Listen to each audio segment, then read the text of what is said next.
എളുപ്പത്തിൽ നല്ലൊരു chicken roast ഉണ്ടാക്കിയല്ലോ. നല്ല ചിക്കൻ ക്യൂബായിട്ട് അങ്ങോട്ട് അരിഞ്ഞ് മാറ്റി വെക്കുക. ശേഷം മുളക് പൊടി, മല്ലിപ്പൊടി, മഞ്ഞൾപ്പൊടി, ഗരം മസാല, കുറച്ച് ഉപ്പൂടെ ചേർത്ത് നല്ലോണം പുരട്ടി ഫ്രിഡ്ജിലോട്ട് മാറ്റി വെക്കുക. ഒരു അരമണിക്കൂർ വെക്കുമ്പോഴത്തേക്ക് എല്ലാം നല്ലോണം പിടിച്ച് കിട്ടും കേട്ടോ.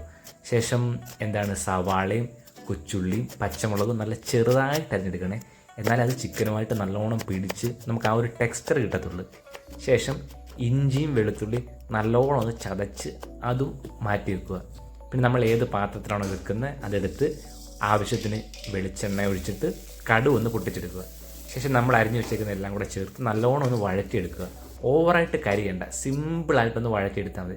ശേഷം കുറച്ചുകൂടെ മുളക് പൊടിയും മല്ലിപ്പൊടിയും കൂടെ ചേർത്ത് നല്ലോണം ഒന്ന് മൂപ്പിച്ചിട്ട് നമ്മൾ മാറ്റി വെച്ചേക്കുന്ന ചിക്കനൂടെ ചേർത്ത് ആവശ്യത്തിന് വെള്ളം ഒഴിച്ച് നല്ലോണം ഒന്ന് വേവിച്ചെടുക്കുക. എന്നിട്ട് നമ്മുടെ ആവശ്യത്തിന് കുക്ക് ചെയ്യുക. അതുപോലെ തന്നെ എല്ലാം കഴിയുമ്പോൾ കുറച്ച് കുരുമുളകും ഗരം മസാലയോടെ ചേർത്ത് നല്ലോണം ഒന്ന് പുരട്ടിയെടുക്കുക. നല്ലൊരു ടെക്സ്ചർ കിട്ടുന്നിടം വരെ ഒന്ന് വറ്റിച്ചെടുക്കുക. അടിപൊളി സിമ്പിളായിട്ട് ആർക്ക് വെള്ളം ഉണ്ടാകും കേട്ടോ.